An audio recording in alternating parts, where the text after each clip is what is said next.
worldwide at VOCNation.com. We have Mr. Rob Van Dam. What's going on, Rob? Hey, how's it going, guys? Very, very well. And, Rob, now I just got to ask you before we get into anything else, this whole idea of Impact Wrestling going live, does that change the game for you guys? Not for me personally. There's a little bit more stress that I feel the day of the show with the guys with the preparation. For me, no difference at all, except for it's an hour later because we used to go to work at 7. Now it's 8. Now you've mentioned stress, and you're a big proponent for a very natural form of stress relief, and you've done that all over the country. You're an outspoken advocate for the use of marijuana for medicinal purposes, certainly, but that's something that can alleviate stress from time to time. Yeah, for sure. And if relieving stress isn't a medicinal use, then what is? I mean, doctor prescribe adults Prozac, Xanax, and kids as well. I don't think kids should stray at all from sobriety. Their brains are still developing, but fact is, it's unlike pharmaceuticals, you can't overdose on it. No, I agree with that. Marijuana is a natural product, and some of the prescriptions that they're putting people on these days are so much more harmful, so much more addictive than some of the chemical properties that THC, the benefits that THC can bring. So certainly there's a lot of people that are very outspoken on the benefits of THC, and Rob Van Dam one of them. And it does relieve stress and anxiety, and it's a very, very quality thing as opposed to something like Prozac, like Rob said. So, yeah, Rob, I know you're big on that, so I just wanted to mention that there. But you are involved in this Bound for Glory series heading in to Impact Wrestling's biggest pay-per-view of the year coming up in October. And that's got to be an exciting thing for you to be part of TNA's WrestleMania, so to speak. It is the big event that we look forward to every year that takes months of planning and forming going into this. You know, all of our matches every week now have a lot more depth, a lot more meaning to them because we're gaining or losing points towards this ultimate goal. So for me, I always say I just kind of bring what I bring to the table, and I usually say I don't change my strategy that much depending on who I'm wrestling. But I will say during the Bound for Glory series, you'll see RVD adding a few more submission moves than normally because it's worth more points. Rob, you've held 22 championships between ECW, WWE, and now TNA, and you wrote your legacy in ECW, obviously went on to the big stage in the WWE and won their title. What is the biggest difference between working in a big corporate environment like the WWE to working in that soundstage environment down in Orlando of TNA? Is there a big difference in your preparation going into the events every week and going into TV? Well, there is, because with the TNA Impact shows, they pretty much let me do my thing, and that means up until bell time and after bell time. With WWE, there's a lot more levels of people who are looking down at you, trying to prepare in every single which way for everything, and trying to know how to set up, how to prepare, how to, exactly. They want to know exactly what you're going to say. I don't know. I haven't said it yet. You know what I mean? So there's a lot to it like that. Like in WWE, when you would show up at 1:00 and not work till 9:00, there's 8 hours of stress. Much stress in between, and quite often you're being kept busy, or you're trying to hide from people so that you're not real busy, and it's not like that, at least for me. Now it's more. Now I feel more like my position that I have is there because of what I've done before. I get a lot more respect, a lot more leverage. So for me personally, it's much different. And it's much more adapted towards my needs or my concerns. Now, Rob, you left the WWE assuming, I guess you were tired of the road schedule that you were working, tired of traveling so much, and I guess you're much happier with the schedule that you're on with TNA? Yeah, there's no question about it. Okay. Rob, talk to me about the difference in that travel from TNA to WWE. So now I'm assuming, do you work a lot of the house shows for TNA, or are you just working the televised events down there in Orlando? I do some house shows. I have a specific number of dates per year that I'm contracted for, so it's really up to management how they distribute those days between television, pay-per-views, and the live events. This weekend, tonight, in fact, I'll be going to Florida to do TNA Impact at Universal Studios tomorrow, which will air live on Spike. Live on Spike TV, except... You can't see that unless you have DirecTV, like myself. I was going to say. And then I go from there. Instead of coming back here, I'll go to the Northeast. We're in Baltimore, Aberleen, however you say that, and then Brooklyn, the big ballpark show that we do every year. This is my third in a row. It's one of the biggest shows that TNA does every year. And then next weekend, I'm on the live events in Ohio. So I think we got 2 or 3 shows, Dayton, and I think Akron, something else too, I believe. So even with that, it's nowhere near as treacherous as the WWE schedule is. It's completely nonstop when you're in WWE. There's not like an end of any tour. You'll go from 4 days up on the road here to flying straight overseas, sometimes do 16 out of 17 days, and come right back into the next 4-day loop here. Living on the West Coast, as I did, that made it even more difficult for myself, because just that extra few hours in the air every week makes a big difference when you've only got maybe 36 hours off anyway. You don't want to spend 12 of it in the air. Well, and living out of a... The guys that lived in Florida, for instance, they could sometimes leave their house at 11 in the morning and be somewhere by 1, where I would have to often leave the night before on a red eye. I love California that much. That's my own personal priorities on RVD's value system, to be judged only by myself, but that did add a lot to it as well. Living out of a suitcase is never fun, no matter who you are, how much money you make, or what you do. Well, I mean, it's something I've been doing kind of for decades now, so it's pretty much it's a lifestyle. I guess I'm a professional traveler, not just a wrestler. People don't realize that, but making our way through the airport, renting a car, everything that's part of our regular everyday system. I mean, that's work to us. That's just like everybody else pushing the buttons on the elevator of their office or open their briefcase at their cubicle. I mean, that's what we do. There you go. Rob, tell me, you were once a young talent trying to break into the business, trying to break into the mainstream, and TNA has this awesome concept with this Gut Check series that they have going on. Tell me how you feel about that, and how you feel about the way that it's kind of revitalized the TNA franchise. It's revitalized that TV show, and it's, in my opinion, as a wrestling radio talk show host, it's kind of generated interest, because there's a bunch of indie fans all over the country.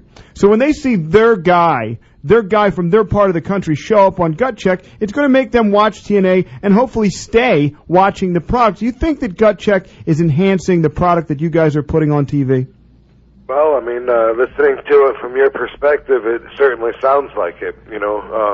It's something of interest, and I see some of the young guys there early in the building trying out, in hopes of landing a job. It's fairly new. I don't know how much talent they've picked up through that yet. I don't know if they hired that red-haired girl last time I think before I left. I think I left the studio. They were gonna expose whether she had a job or not. Either way, yeah, it adds a variety to the show for sure, because you're seeing different talent up there. It's good, and from what you said too, adding the local flavor, getting more people to feel connected to it, sounds like a win-win. Well, that's the thing. TNA has had trouble drawing to house shows all over the country. You know, they don't have that built-in audience that the WWE has, that built-in brand that the WWE has. So I think, for me, that's a way to engage the local audiences, to build the house show audiences, and then hopefully those people, they have such a great experience at those shows, they come back and they watch on TV. Yeah, no, from what I've seen, the gut checks are done before the show, not during the show, by the way, at the live events. I don't know if that's changed or not. Well, they have the public, I guess, showing on whether or not they get accepted on live TV. So that's where the fans get a chance to see their particular favorite performer. Well, sounds good. Rob, I just want to get your thoughts on ECW replicas. You've seen ECW had a very niche product back in the 90s, and you saw the WWE tried to reinvent it.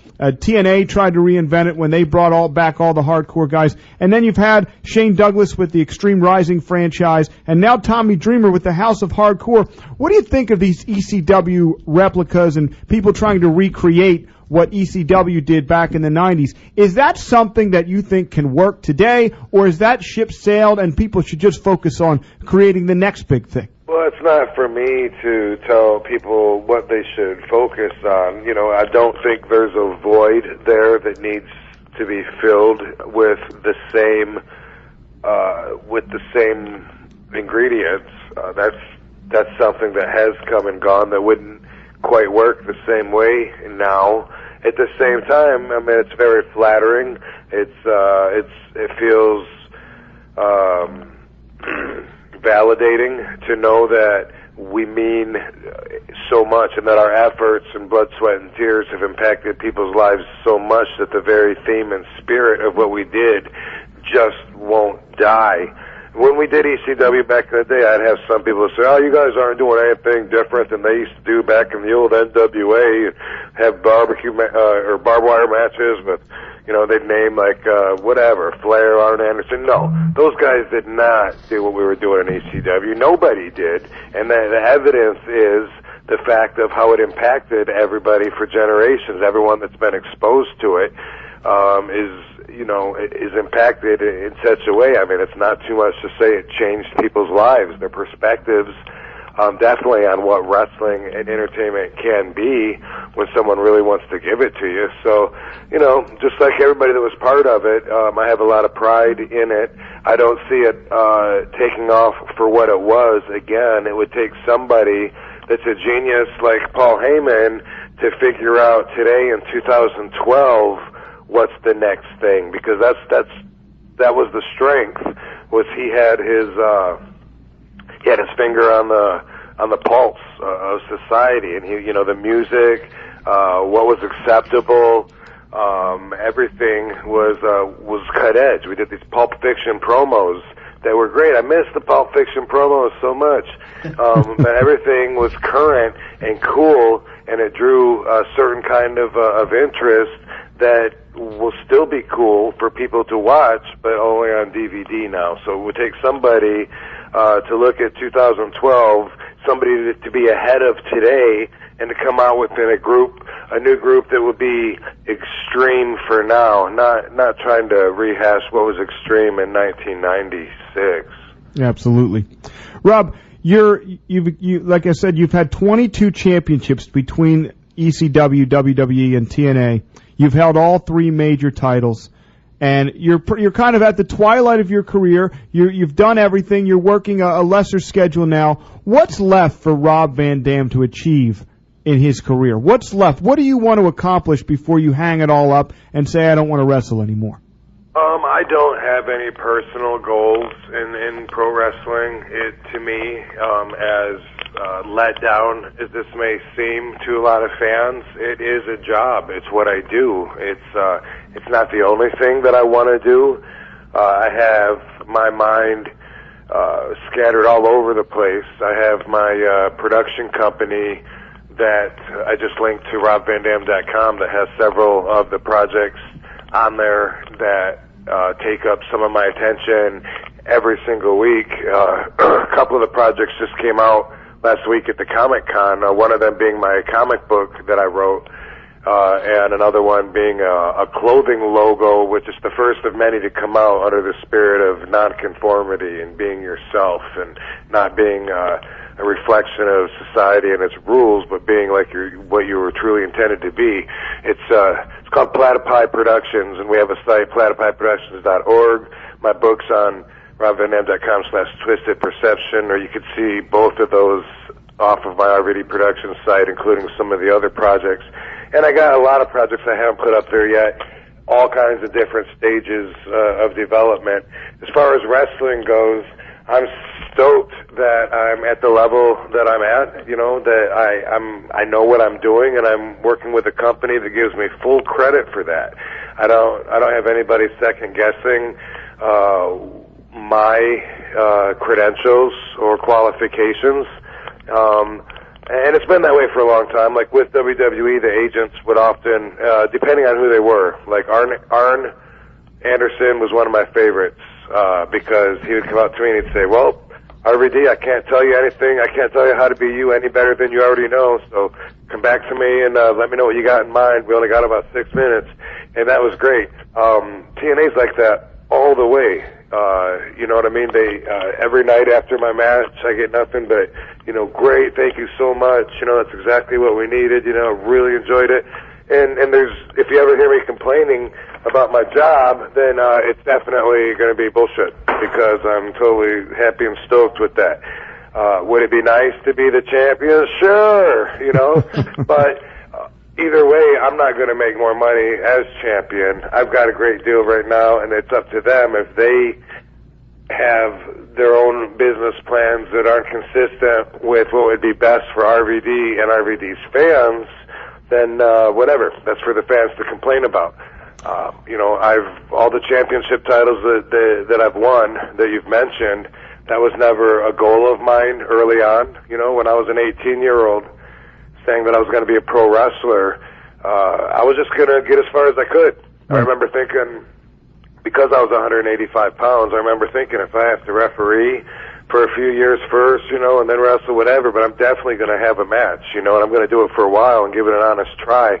And that was as far as my goals were. I never knew I was going to be like the world champion to win more world titles than any other world champion. I had no idea. I had no idea that I would get all the love and respect for what I do, and I'm grateful to have so many windows of opportunity to be able to showcase my expressions as an artist in so many different forms, and to still have a following of appreciation for doing what I do. So basically, what's left for me is just to keep going until it's time to move on to focusing more on something else, and I cannot tell you when that will be. But I can tell you that after decades of wrestling and sticking to what I know, I still feel like I'm physically in my prime, and I have more knowledge than anybody else that can move like me. Not that anybody else can. Who was your biggest inspiration to get into professional wrestling? Was it a Superfly Jimmy Snuka? Was it any of the luchadors coming out of Mexico? Who inspired you to be a professional wrestler and adapt the style that you did? Like most Americans, I never saw the luchadors until like ECW brought the Mexican wrestlers like Rey Mysterio and La Parca into the United States. I grew up on WWF television, and that was all that I had, so it was just really big guys. I did see Jimmy Snuka, but although he did that top rope splash, he wasn't someone that I considered like a high flyer. I was impressed with guys like Leaping Lanny Poffo and like Owen Hart when he was under a hood, the blue blazer, and he was doing backflips, you know, bouncing off his legs on the rope, and Brady Boone was jumping up on the shoulder and doing the victory roll. Lanny was monkey flipping and moonsaulting and doing flying body scissors. To me, these guys were impressive, and I thought, these moves are great.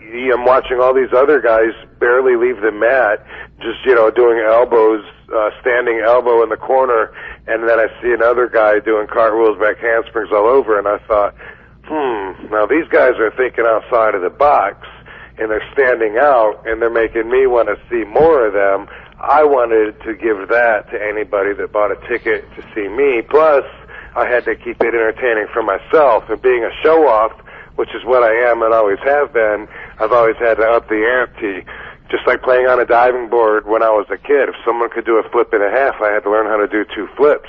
So coming into the wrestling business, I was inspired by these guys that thought outside the box, but I didn't want to be them.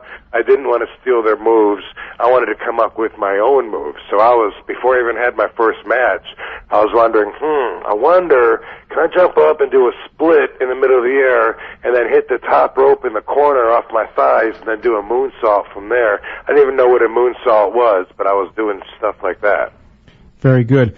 1360 WNJC Philadelphia. This is the VOC Wrestling Nation talking to Rob Van Dam. And Rob Van Dam, you can also find his work at robvandam.com. Follow him on Twitter at @TheRealRVD. And Rob, I want to thank you so much for joining us today. And WNJC is a talk radio station aside from the wrestling show that we do right here, right now. And I just want to get your opinion. We talked a little bit about the whole marijuana debate in the beginning of the conversation, and I want to get your thoughts on the fact that, they put the medical marijuana into the state's hands, so each state can decide whether or not they want to legalize medical marijuana.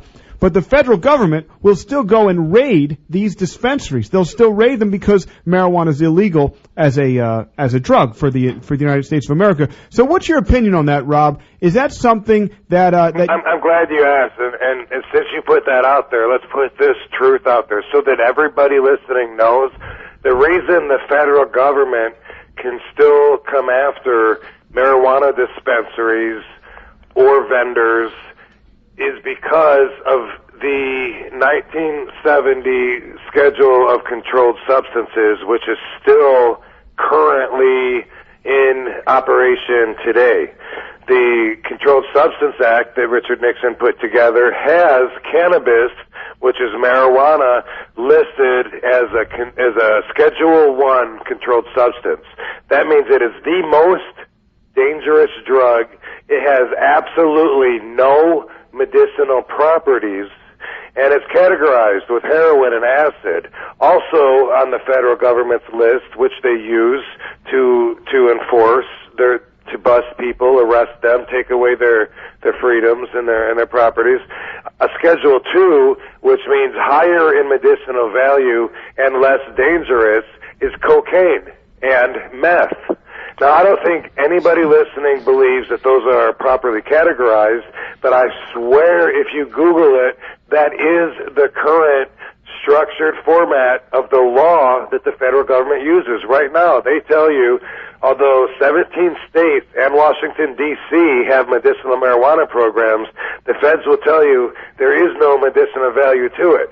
I know different. My wife used it to fight chemotherapy treatments after she had cancer, as have hundreds of thousands of people, and most people until about 100 years ago used pot for everything.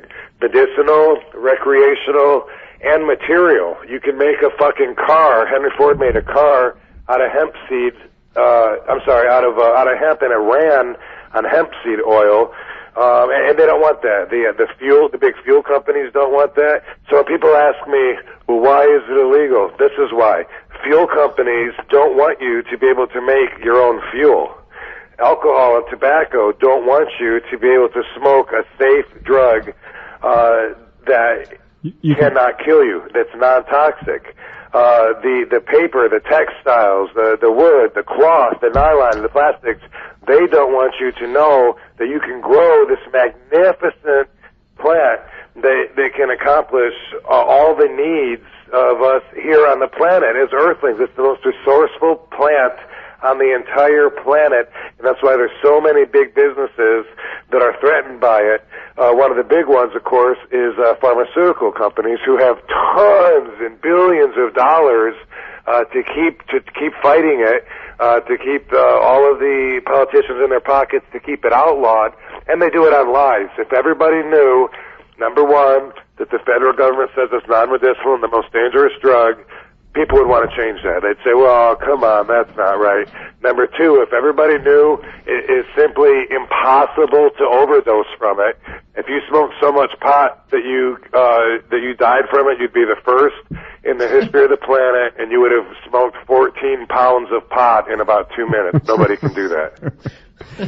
Rob, you said all of that, and it still boggles my mind that marijuana has so many pain-relieving properties and is so much less harmful than opium, and yet there's synthetic opium in the form of oxycodone and Vicodin and Percocet, and people overdose and die from those drugs all the time, but that's legal, and medical marijuana isn't. It boggles my mind, Rob. Yeah, well, it's all about money. It's like I said, they used to use it for everything. Rockefeller owns the big fuel companies, and the chemicals that the pharmaceuticals are based on are straight from the same fuel sources.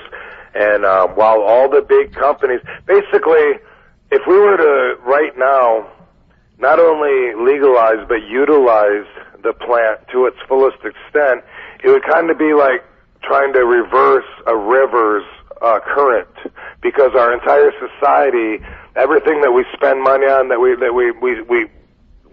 ship stuff from overseas, that we don't need to, and we make stuff that we destroy the planet when we don't have everything that we do that our society is used to operate would basically be turned upside down. And I understand that. In the long run, it would be worth it. Morally, of course it would be worth it. Quit arresting people and destroying their lives over this non-harmful, non-toxic plant. But as far as utilizing it, it really would be a major blow to so many huge conglomerate businesses, because if people had the choice to make a more sensible, smart choice recreationally, or if they could use a safer choice medicinally and not fear prosecution, or materially, if we turn to hemp. Why the hell is hemp illegal? You can't even get high off of hemp. Hemp, by the way, is the same plant grown without the THC, the psychoactive ingredient. Without it, yet it's still illegal. And a lot of people know you can make like shitty shirts and clothes with hemp, but they don't realize you can make everything with it, everything in your house, from not just the wood on the floor, but the vinyl, the paint on top of it, everything. It's amazing what you can do with it. And look it up. Jack Herer, who I'm fortunate enough to say was a mentor of mine, has a great book called The Emperor Wears No Clothes. And if you are interested in learning more about hemp and the over 25,000 uses for it, then I recommend that. Very good. Very strong and insightful opinions by Rob Van Dam about the use of marijuana, medical marijuana, and hemp. And Rob, I want to thank you so much for spending some time with us today. Not just medical, by the way. I know you keep throwing in there to be politically correct, but something I want to let you know right here, it looks like Colorado might be the first to legalize it recreationally for adults 21 and over, just like alcohol. All the polls are showing that it is going to go through this year. We tried it in California with Prop 19. We tried it in Nevada a couple of years before that. So close, like 54 to 56%, but the polls early on showed that it was not going to go through. And Colorado, however, is showing strongly that they're going to vote it through. So you can expect, if this does happen in November, a recoil from the feds. I expect them to come in and fight it, sue them, do whatever they can, and this fight needs to happen. Also, by the way, I should add, I just got a text as we're talking from the office at TNA saying it doesn't look like DirecTV and Viacom are going to work things out. Wow, that's interesting that they would go ahead and lose. I think it's over 20 channels, 20 Viacom channels on DirecTV. And Rob, I can't imagine that DirecTV will keep a large percentage of their subscribers. You're talking about not just Spike TV, MTV. There's a whole suite of those Viacom channels. It's amazing that they can't work this battle out. Comedy Central, VH1, a whole bunch of them that Viacom owns, and so they're urging us. And I'll take your airwaves, to as my platform here, but they're urging us to tell all of our fans to contact DirecTV and let them know that you want your shit because they have to work some kind of negotiation out with Viacom, or else all those channels are going to drop. And then, like you said, probably a lot of subscribers. Myself, I've had DirecTV for like 12 years. So, right now, if you turn to a series of channels to watch something, you get a loop. You got a looping video of the CEO saying, "Relax, I got this. I'll work it out." So it kind of makes you feel comfortable. Now it's gone to music. You just listen to music, and if it looks like they're not even entertaining any negotiations right now, I can't say that I'm sure I'm going to stick around.